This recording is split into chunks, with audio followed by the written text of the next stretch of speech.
ನಮಸ್ತೆ ಮಕ್ಕಳ, welcome back to my channel.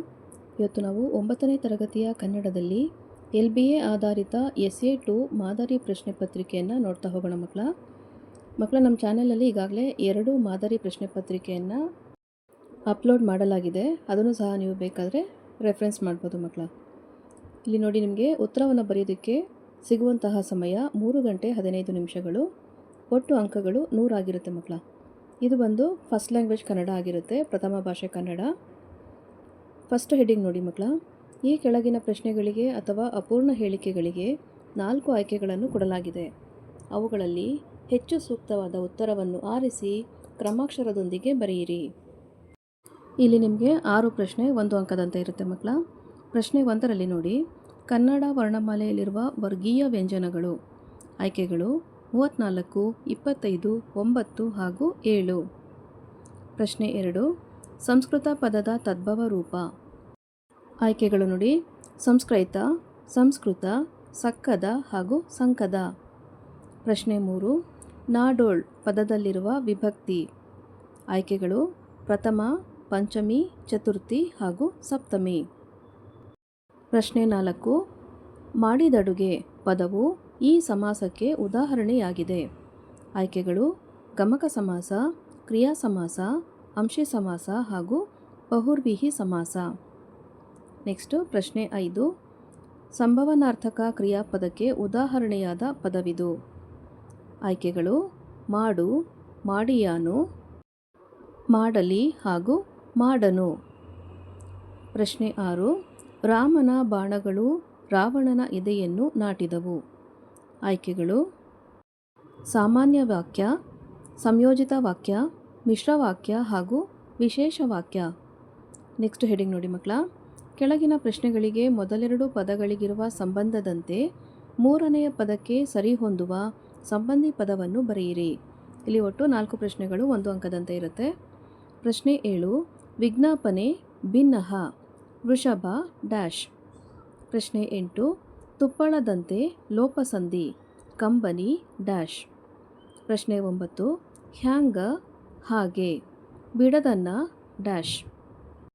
ಪ್ರಶ್ನೆ 10, ನಳನಳಿಸು ದ್ವಿರುಕ್ತಿ ಕೆನೆ ಮೊಸರು ಡ್ಯಾಶ್. ನೆಕ್ಸ್ಟ್ ಹೆಡ್ಡಿಂಗ್ ನೋಡಿ ಮಕ್ಕಳ, ಈ ಕೆಳಗಿನ ಪ್ರಶ್ನೆಗಳಿಗೆ ಪ್ರತಿಯೊಂದಕ್ಕೂ ಒಂದೊಂದು ವಾಕ್ಯದಲ್ಲಿ ಉತ್ತರಿಸಿ. ಇಲ್ಲಿ ಒಟ್ಟು 7 ಪ್ರಶ್ನೆಗಳು 1 ಅಂಕದಂತೆ ಇರುತ್ತೆ ಮಕ್ಕಳ. ಪ್ರಶ್ನೆ 11ರಲ್ಲಿ, ಇಬ್ಬರಿಗೂ ಬೇಡವಾದ ಹೊನ್ನು ಯಾರಿಗೆ ಸೇರಬೇಕೆಂದು ಕೇತಮಲ್ಲನಾಯಕ ಹೇಳಿದನು. ಪ್ರಶ್ನೆ 12, ಅಮಾತ್ಯರು ಯಾವ ವಿಷಯದಲ್ಲಿ ನಿಪುಣರಾಗಿರಬೇಕು. ಪ್ರಶ್ನೆ 13, ಕಂಸಾಳೆ ಎಂಬ ಹೆಸರು ಹೇಗೆ ಬಂತು. ಪ್ರಶ್ನೆ 14, ನಂಬಿಯಣ್ಣನ ಮದುವೆಯನ್ನು ಯಾವ ಊರಿನಲ್ಲಿ ಏರ್ಪಾಡು ಮಾಡಲಾಗಿತ್ತು. ಪ್ರಶ್ನೆ 15, ತತ್ವಪದಕಾರರು ಯಾರ ಸೇವೆ ಮಾಡಬೇಕು ಎಂದಿದ್ದಾರೆ. ಪ್ರಶ್ನೆ 16, ಹರಿಶ್ಚಂದ್ರನು ಯಾವುದಿಲ್ಲದೆ ತಂದೆ ತಾಯಿ ಇಲ್ಲ ಎಂದನು. ಪ್ರಶ್ನೆ 17, ಪುಟ್ಟ ಹಕ್ಕಿ ಸೂರ್ಯನನ್ನು ಹೇಗೆ ಸ್ವಾಗತಿಸುತ್ತದೆ. ನೆಕ್ಸ್ಟ್ ಹೆಡಿಂಗ್ ನೋಡಿ ಮಕ್ಕಳ, ಕೆಳಗಿನ ಪ್ರಶ್ನೆಗಳಿಗೆ 3-4 ವಾಕ್ಯಗಳಲ್ಲಿ ಉತ್ತರ ಬರೆಯಿರಿ. ಇಲ್ಲಿ ಒಟ್ಟು 10 ಪ್ರಶ್ನೆ 2 ಅಂಕದಂತೆ ಇರುತ್ತೆ ಮಕ್ಕಳ. ಪ್ರಶ್ನೆ 18, ಮೀರಾಬಾಯಿ ದೇವಾಲಯದ ಸೌಂದರ್ಯವನ್ನು ವಿವರಿಸಿ. ಪ್ರಶ್ನೆ 19, ಮಂತ್ರಾಲೋಚನೆಯನ್ನು ಹೇಗೆ ನಡೆಸಬೇಕೆಂದು ರಾಮನ ಅಭಿಪ್ರಾಯ. ಪ್ರಶ್ನೆ 20, ಯಕ್ಷಗಾನದಲ್ಲಿ ತೆಂಕುತಿಟ್ಟು ಮತ್ತು ಬಡಗುತಿಟ್ಟುಗಳ ವೈಶಿಷ್ಟ್ಯವೇನು ವಿವರಿಸಿ. ಪ್ರಶ್ನೆ 21, ವಿರೂಪಾಕ್ಷನು ಗಿರಿಜೆಗೆ ಏನೆಂದು ಹೇಳಿದನು. ಪ್ರಶ್ನೆ 22, ಈ ಹಾಡು ಹೊಸತು ಎಂದು ಕವಿ ಹೇಳಲು ಕಾರಣವೇನು. ಪ್ರಶ್ನೆ 23, ಧಾನ್ಯಗಳನ್ನು ಕುಟ್ಟಲು, ಬೀಸಲು, ಕೇರಲು ಬಿದಿರು ಹೇಗೆ ಸಹಾಯಕವಾಗಿರುತ್ತದೆ. ಪ್ರಶ್ನೆ 24, ಲೂಯಿಸ್ ಅಟಾಯಿಡೆ ಪತ್ರದಲ್ಲಿ ಚನ್ನಭೈರಾದೇವಿಗೆ ಏನೆಂದು ಬರೆದಿದ್ದನು. ಪ್ರಶ್ನೆ 25, ನನ್ನಾಸೆ ಕವನದಲ್ಲಿ ಕವಿಯತ್ರಿಯವರ ಆಸೆಗಳೇನು. ಪ್ರಶ್ನೆ 26, ಶಂಕರಣ್ಣನಿಗೆ ರಜಾಕಾರರು ಹೇಗೆ ಶಿಕ್ಷಿಸಿದರು. ಪ್ರಶ್ನೆ 27, ರಂಗಭೂಮಿಯಲ್ಲಿನ ಪಂಡರೀಬಾಯಿಯವರ ಸಾಧನೆಗಳನ್ನು ತಿಳಿಸಿ. ನೆಕ್ಸ್ಟ್ ಹೆಡಿಂಗ್ ನೋಡಿ ಮಕ್ಕಳ, ಕೆಳಗಿನ ಕವಿ ಅಥವಾ ಸಾಹಿತಿಗಳ ಕಾಲ, ಸ್ಥಳ, ಕೃತಿ ಮತ್ತು ಪ್ರಶಸ್ತಿ ಅಥವಾ ಬಿರುದುಗಳನ್ನು ಕುರಿತು ವಾಕ್ಯ ರೂಪದಲ್ಲಿ ಬರೆಯಿರಿ. ಇಲ್ಲಿ 2 ಪ್ರಶ್ನೆ 3 ಅಂಕದಂತೆ ಇರುತ್ತೆ ಮಕ್ಕಳ. ಪ್ರಶ್ನೆ 28ರಲ್ಲಿ ಎಸ್.ಎಲ್. ಭೈರಪ್ಪ ಹಾಗೂ ಪ್ರಶ್ನೆ 29ರಲ್ಲಿ ರಾಘವಾಂಕ ಇವರಿಬ್ಬರ ಕವಿ ಪರಿಚಯವನ್ನು ವಾಕ್ಯ ರೂಪದಲ್ಲಿ ನೀವು ಬರೀಬೇಕಾಗತ್ತೆ ಮಕ್ಕಳ. ನೆಕ್ಸ್ಟ್ ಹೆಡ್ಡಿಂಗ್ ನೋಡಿ. ಕೆಳಗಿನ ಪದ್ಯಭಾಗಕ್ಕೆ ಪ್ರಸ್ತಾರ ಹಾಕಿ ಗಣ ವಿಭಾಗಿಸಿ ಛಂದಸ್ಸಿನ ಹೆಸರನ್ನು ಬರೆಯಿರಿ. ಇಲ್ಲಿ ನಿಮಗೆ ಒಂದೇ ಪ್ರಶ್ನೆ 3 ಅಂಕದಂತೆ ಇರುತ್ತೆ. ಪ್ರಶ್ನೆ 30. ಕಟ್ಟುಗೆ ಕಟ್ಟದಿರಿಕೆ ಕಡಲಂ ಕಪಿ ಸಂತತಿ ವಾಮನ ಕ್ರಮಂ. ಇದಕ್ಕೆ ನೀವು ಪ್ರಸ್ತಾರವನ್ನು ಹಾಕಿ ಗಣ ವಿಭಾಗನ ಮಾಡಿ ಛಂದಸ್ಸಿನ ಹೆಸರನ್ನು ಬರೀಬೇಕಾಗತ್ತೆ ಮಕ್ಕಳ. ನೆಕ್ಸ್ಟ್ ಹೆಡ್ಡಿಂಗ್ ನೋಡಿ. ಕೆಳಗಿನ ವಾಕ್ಯದಲ್ಲಿರುವ ಅಲಂಕಾರವನ್ನು ಹೆಸರಿಸಿ ಲಕ್ಷಣ ಬರೆದು ಸಮನ್ವಯಗೊಳಿಸಿ. ಇಲ್ಲೂ ಸಹ ನಿಮಗೆ ಒಂದೇ ಪ್ರಶ್ನೆ 3 ಅಂಕದಂತೆ ಇರುತ್ತೆ. ಪ್ರಶ್ನೆ 31. ಮಾತು ಬಲ್ಲವನಿಗೆ ಜಗಳವಿಲ್ಲ, ಊಟ ಬಲ್ಲವನಿಗೆ ರೋಗವಿಲ್ಲ. ನೆಕ್ಸ್ಟ್ ಹೆಡ್ಡಿಂಗ್ ನೋಡಿ. ಕೆಳಗಿನ ಗಾದೆಗಳಲ್ಲಿ ಯಾವುದಾದರೂ ಒಂದನ್ನು ಗಾದೆಯ ಮಹತ್ವದೊಂದಿಗೆ ವಿಸ್ತರಿಸಿ ಬರೆಯಿರಿ. ಇಲ್ಲೂ ಸಹ ನಿಮಗೆ ಪ್ರಶ್ನೆಗಳ ಆಯ್ಕೆ ಇರುತ್ತೆ ಹಾಗೂ ಒಂದು ಪ್ರಶ್ನೆ 3 ಅಂಕ ಸಿಗುತ್ತೆ ಮಕ್ಕಳ. ಪ್ರಶ್ನೆ 32. ತುಂಬಿದ ಕೊಡ ತುಳುಕುವುದಿಲ್ಲ ಅಥವಾ ಮನಸ್ಸಿದ್ದರೆ ಮಾರ್ಗ. ಈ 2 ಗಾದೆ ಮಾತುಗಳಲ್ಲಿ ಒಂದನ್ನು ಆಯ್ಕೆ ಮಾಡಿ ಬರೀಬೇಕಾಗತ್ತೆ ನೀವು. ನೆಕ್ಸ್ಟ್ ಹೆಡ್ಡಿಂಗ್ ನೋಡಿ. ಕೆಳಗಿನ ವಾಕ್ಯ ಅಥವಾ ಹೇಳಿಕೆಗಳಿಗೆ ಸಂದರ್ಭ ಮತ್ತು ಸ್ವಾರಸ್ಯಗಳನ್ನು ಬರೆಯಿರಿ. ಇಲ್ಲಿ ಒಟ್ಟು 6 ಪ್ರಶ್ನೆ 3 ಅಂಕಗಳಂತೆ ಇರುತ್ತೆ. ಪ್ರಶ್ನೆ 33. ಸೆರೆಸಿಕ್ಕ ಸೈನಿಕರ ಮೇಲೆ ದೌರ್ಜನ್ಯ ನಡೆಸುವುದು ಯೋಧ ಧರ್ಮ ಅಲ್ಲ. ಪ್ರಶ್ನೆ 34. ಗಣಿತಕ್ಕೂ ಸೂಕ್ಷ್ಮ ಪರಿಶೀಲನೆಗೂ ಹಿರಿಯರು ಸಲ್ಲಿಸಿದ ಕಾಣಿಕೆ. ಪ್ರಶ್ನೆ 35. ನಿನ್ನ ಮಾತು ಯಾರು ತೆಗೆದು ಹಾಕತಾರಪ್ಪ ಬಸಣ್ಣ. ಪ್ರಶ್ನೆ 36. ಮೋಹ ಮುಸುಕಿದ ಬುದ್ಧಿ ಸರ್ವನಾಶದ ಸಿದ್ಧಿ. ಪ್ರಶ್ನೆ 37. ತೀವ್ರತರ ಗಂಭೀರ ಭಾವನೆಯ ತೆರೆಮಸಗಿ ವೀರಧ್ವನಿ ಏರಬೇಕು. ಪ್ರಶ್ನೆ 38. ಇಂದೇ ಪೋಗಲಿ ತೀರ್ಚು ಚಕ್ರವನೆಚ್ಚು. ನೆಕ್ಸ್ಟ್ ಹೆಡ್ಡಿಂಗ್ ನೋಡಿ ಮಕ್ಕಳ. ಈ ಕೆಳಗಿನ ಪದ್ಯಭಾಗವನ್ನು ಪೂರ್ಣಗೊಳಿಸಿ. ಇಲ್ಲಿ ಒಂದೇ ಪ್ರಶ್ನೆಗೆ ಉತ್ತರವನ್ನು ಬರೀಬೇಕಾಗತ್ತೆ. 4 ಅಂಕ ಸಿಗುತ್ತೆ ಮಕ್ಕಳ. ಪ್ರಶ್ನೆ 39. ಪದ ನರೆದು ಡ್ಯಾಶ್ ಡ್ಯಾಶ್ ಡ್ಯಾಶ್ ಡ್ಯಾಶ್ ಅಂತ ಹೇಳಿ ಮತಿಗಳು ಅಥವಾ ಮಲ್ಲಿಗೆ ಡ್ಯಾಶ್ ಡ್ಯಾಶ್ ಡ್ಯಾಶ್ ಡ್ಯಾಶ್ ಅಂತ ಹೇಳಿ ನಾಡೋಳ್ ಅಂತ ಕೊಟ್ಟಿದ್ದಾರೆ. ಈ 2 ಪದ್ಯ ಭಾಗಗಳಲ್ಲಿ ನಿಮಗೆ ಯಾವುದು ಸಂಪೂರ್ಣವಾಗಿ ಪದ್ಯವನ್ನು ಬರೆಯೋದಕ್ಕೆ ಬರುತ್ತೋ ಆ ಒಂದು ಪದ್ಯವನ್ನು ಆಯ್ಕೆ ಮಾಡಿ ಬರಿಬೇಕಾಗತ್ತೆ ಮಕ್ಕಳ. ನೆಕ್ಸ್ಟ್ ಹೆಡ್ಡಿಂಗ್ ನೋಡಿ. ಈ ಕೆಳಗಿನ ಪದ್ಯಭಾಗವನ್ನು ಓದಿ ಅರ್ಥ ಮಾಡಿಕೊಂಡು ಅಡಕವಾಗಿರುವ ಮೌಲ್ಯವನ್ನಾಧರಿಸಿ ಸಾರಾಂಶವನ್ನು ಬರೆಯಿರಿ. ಇಲ್ಲೂ ಸಹ ಒಂದೇ ಪ್ರಶ್ನೆ ಇರುತ್ತೆ 4 ಅಂಕದೊಂದಿಗೆ. ಪ್ರಶ್ನೆ 40ರಲ್ಲಿ ನೋಡಿ.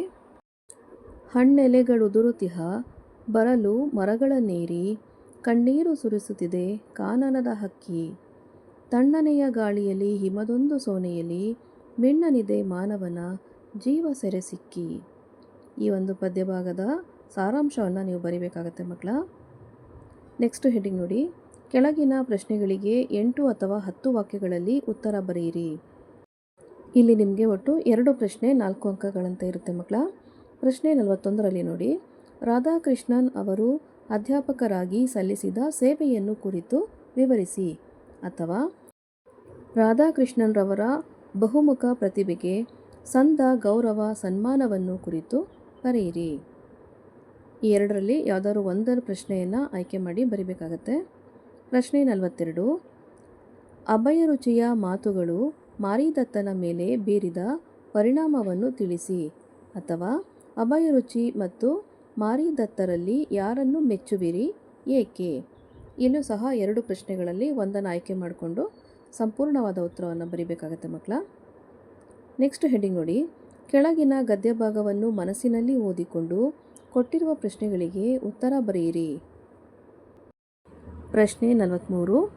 ಗೌರಿಕುಂಡದಿಂದ ಕೇದಾರ 15 ಕಿಲೋಮೀಟರ್ಗಳ ದಾರಿ.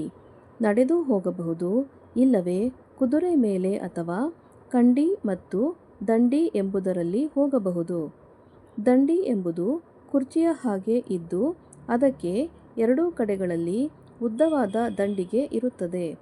4 ಜನ ಹೊತ್ತುಕೊಂಡು ನಡೆಯುತ್ತಾರೆ.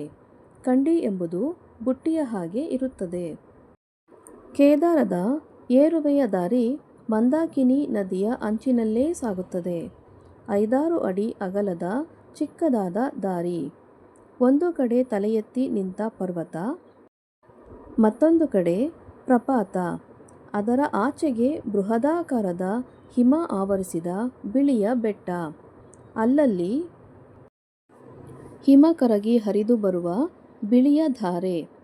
ಬಿಸಿಲಿಗೆ ಹೊಳೆಯುವ ಬೆಟ್ಟ, ಕ್ಷಣಕ್ಕೊಂದು ರೂಪ, ಕ್ಷಣಕ್ಕೊಂದು ವಿನ್ಯಾಸ. ಎಂತಹ ಅದ್ಭುತ ಕಲಾಕಾರನಷ್ಟು ಈ ಪ್ರಕೃತಿ ಎಂಬ ವಿಸ್ಮಯ. ಹಾಗೂ ಹೀಗೂ 7 ಕಿಲೋಮೀಟರ್ ನಡೆದು ಹೋದರೆ ರಾಮಬಾಡ. ಈ ದಾರಿ ಕೆಲವೆಡೆ ಎಷ್ಟು ಕಿರಿದೆಂದರೆ ಮೇಲಿನಿಂದ ಬರುವವರು, ಕೆಳಗಿನಿಂದ ಏರುವವರು, ಕುದುರೆಗಳು, ದಂಡಿ, ಕಂಡಿಯವರು ಇವರೆಲ್ಲರ ಮಧ್ಯ ನುಸುಳಿ ಹೋಗುವುದು ನಿಜವಾಗಿ ಹರಸಾರವೇ ಸರಿ. ಸಾಧು ಸಂತರು, ಹೆಂಗಸರು, ಗಂಡಸರು, ಮಕ್ಕಳು, ಮುದುಕರು, ಯುವಕರು, ವಿದೇಶಿಯರು, ಎಷ್ಟು ಭಾಷೆ, ಎಷ್ಟು ವೇಷ, ಮಿನಿ ವಿಶ್ವವನ್ನೇ ಕಂಡಂತೆ ಆಗುತ್ತದೆ. ರಾಮಬಾಣದಿಂದ ಸುಮಾರು 1 ಗಂಟೆ ಕುದುರೆ ಪ್ರಯಾಣ ಮಾಡಿದ ಮೇಲೆ ಗರುಡಚಟ್ಟೆ ಎಂಬ ಸಣ್ಣ ಹಳ್ಳಿ ಸಿಗುತ್ತದೆ. ಇಲ್ಲಿಂದ ಕೇದಾರಕ್ಕೆ ಕೇವಲ 3 ಕಿಲೋಮೀಟರ್ ದೂರ. ಈ ಕೇದಾರ ಪರ್ವತ ಶ್ರೇಣಿಗಳನ್ನು ರುದ್ರ ಹಿಮಾಲಯ ಎನ್ನುತ್ತಾರೆ. ಮಕ್ಕಳ, ಈಗ ಈ ಒಂದು ಗದ್ಯ ಭಾಗಕ್ಕೆ ಸಂಬಂಧಪಟ್ಟಂತಹ ಪ್ರಶ್ನೆಗಳನ್ನ ನೋಡ್ತಾ ಹೋಗೋಣ. ರಾಮಬಾಣ ಪ್ರದೇಶದ ಕಿರಿದಾರಿಯನ್ನು ಮಿನಿ ವಿಶ್ವವೆಂದು ಕರೆದದ್ದು ಏಕೆ? ನೆಕ್ಸ್ಟ್ ನೋಡಿ, ಕೇದಾರ ಏರುವ ದಾರಿಯ ಪ್ರಕೃತಿ ವೈಭವ ಹೇಗಿದೆ? ನೆಕ್ಸ್ಟ್ ಹೆಡಿಂಗ್ ನೋಡಿ ಮಕ್ಕಳ, ಕೆಳಗಿನ ಯಾವುದಾದರೂ ಒಂದಕ್ಕೆ ಕೊಟ್ಟಿರುವ ಮಾಹಿತಿಯನ್ನು ಆಧರಿಸಿ ಪತ್ರ ಬರೆಯಿರಿ. ಇಲ್ಲಿ ನೀವು ಒಂದೇ ಪ್ರಶ್ನೆಗೆ ಉತ್ತರವನ್ನು ಬರೀಬೇಕಾಗತ್ತೆ. 5 ಅಂಕ ಸಿಗುತ್ತೆ ಮಕ್ಕಳ. ಪ್ರಶ್ನೆ 44. ನಿಮ್ಮನ್ನು ದೊಡ್ಡ ಬೆಳವಂಗಲ ಗ್ರಾಮ ಪಂಚಾಯಿತಿಗೆ ಸೇರಿದ ಹಿರೇಮಳ್ಳೂರು ಗ್ರಾಮದ ಸುನಂದ ಎಂದು ಭಾವಿಸಿಕೊಂಡು ನಿಮ್ಮ ಗ್ರಾಮದ ರಸ್ತೆ ದುರಸ್ತಿ ಮಾಡುವಂತೆ ಕೋರಿ ಗ್ರಾಮ ಪಂಚಾಯಿತಿ ಅಧ್ಯಕ್ಷರಿಗೆ ಒಂದು ಮನವಿ ಪತ್ರವನ್ನು ಬರೆಯಿರಿ. ಅಥವಾ ನಿಮ್ಮನ್ನು ವಿಜಯಪುರದ ಸರ್ಕಾರಿ ಪ್ರೌಢಶಾಲೆಯಲ್ಲಿ ವ್ಯಾಸಂಗ ಮಾಡುತ್ತಿರುವ ವಿದ್ಯಾರ್ಥಿ ನಿರಂಜನ ಎಂದು ಭಾವಿಸಿಕೊಂಡು ನಿಮ್ಮ ಶಾಲಾ ಪ್ರವಾಸಕ್ಕಾಗಿ ಹಣವನ್ನು ಕಳುಹಿಸಿಕೊಡುವಂತೆ ಕೋರಿ ತುಮಕೂರಿನ ಬಸವೇಶ್ವರ ನಗರದ ನಿವಾಸಿಯಾದ ರಾಜೇಂದ್ರ ಎಂಬ ಹೆಸರಿನ ತಂದೆಯವರಿಗೊಂದು ಪತ್ರವನ್ನು ಬರೆಯಿರಿ. ಮಕ್ಕಳ, ಇಲ್ಲಿ ಆಯ್ಕೆ ಇರೋದ್ರಿಂದ ನಿಮಗೆ ಯಾವ ಒಂದು ಪತ್ರದ ಬಗ್ಗೆ ಸಂಪೂರ್ಣ ಮಾಹಿತಿ ಇರುತ್ತೋ ಆ ಒಂದು ಪತ್ರವನ್ನು ಆಯ್ಕೆ ಮಾಡಿ ಉತ್ತರವನ್ನು ಬರೀಬೇಕಾಗತ್ತೆ ಮಕ್ಕಳ. ನೆಕ್ಸ್ಟ್ ಹೆಡಿಂಗ್ ನೋಡಿ, ಕೆಳಗಿನ ಯಾವುದಾದರೂ ಒಂದು ವಿಷಯದಲ್ಲಿ 15 ವಾಕ್ಯಗಳಿಗೆ ಕಡಿಮೆ ಇಲ್ಲದಂತೆ ಪ್ರಬಂಧವನ್ನು ಬರೆಯಿರಿ. ಇಲ್ಲಿ ಸಹ ನೀವು ಒಂದು ಪ್ರಶ್ನೆಗೆ ಉತ್ತರವನ್ನು ಕೊಡಬೇಕಾಗತ್ತೆ 5 ಅಂಕಗಳೊಂದಿಗೆ. ಪ್ರಶ್ನೆ 45. ಸಾವಯವ ಕೃಷಿ ಅಥವಾ ಮೂಢನಂಬಿಕೆಗಳು. ಮಕ್ಕಳ, ಈ 2 ವಿಷಯಗಳಲ್ಲಿ ಯಾವ ವಿಷಯಕ್ಕೆ ನಿಮಗೆ ಹೆಚ್ಚಿನ ಮಾಹಿತಿ ಗೊತ್ತಿರುತ್ತೋ ಆ ಒಂದು ವಿಷಯವನ್ನು ಆಯ್ಕೆ ಮಾಡಿ ನೀವು ಪ್ರಬಂಧವನ್ನು ರಚನೆ ಮಾಡಬೇಕಾಗತ್ತೆ ಮಕ್ಕಳ. ಇಲ್ಲಿಗೆ 9ನೇ ತರಗತಿಯ ಕನ್ನಡದಲ್ಲಿ LBA ಆಧಾರಿತ SA2 ಮಾದರಿ ಪ್ರಶ್ನೆ ಪತ್ರಿಕೆ ಭಾಗ 3 ಇಲ್ಲಿಗೆ ಮುಕ್ತಾಯಗೊಂಡಿದೆ ಮಕ್ಕಳ. ಈ ಒಂದು ವಿಡಿಯೋ ನಿಮಗೆ ಇಷ್ಟ ಆದಲ್ಲಿ ದಯವಿಟ್ಟು ನಮ್ಮ ಚಾನಲ್ನ ಲೈಕ್ ಮಾಡಿ, ಶೇರ್ ಮಾಡಿ, ಸಬ್ಸ್ಕ್ರೈಬ್ ಮಾಡಿಕೊಂಡು ನಾವು ಹಾಕುವಂಥ ಎಲ್ಲ ವಿಡಿಯೋ ನೋಡ್ತಾ ನಮ್ಮನ್ನು ಎನ್ಕರೇಜ್ ಮಾಡ್ತಾ ಹೋಗಿ ಮಕ್ಕಳ. ಹಾಗೆ ಕಮೆಂಟ್ ಸೆಕ್ಷನ್ ಪಕ್ಕದಲ್ಲಿ ಹೈಪ್ ಅನ್ನೋ ಬಟನ್ ಇದೆ, ದಯವಿಟ್ಟು ಅದನ್ನು ಪ್ರೆಸ್ ಮಾಡಿ ಅಂತ ಹೇಳ್ತಾ ಈ ವಿಡಿಯೋನ ಇಲ್ಲಿಗೆ ಮುಕ್ತಾಯಗೊಳಿಸ್ತಾ ಇದ್ದೇನೆ. Thank you for watching. Bye bye.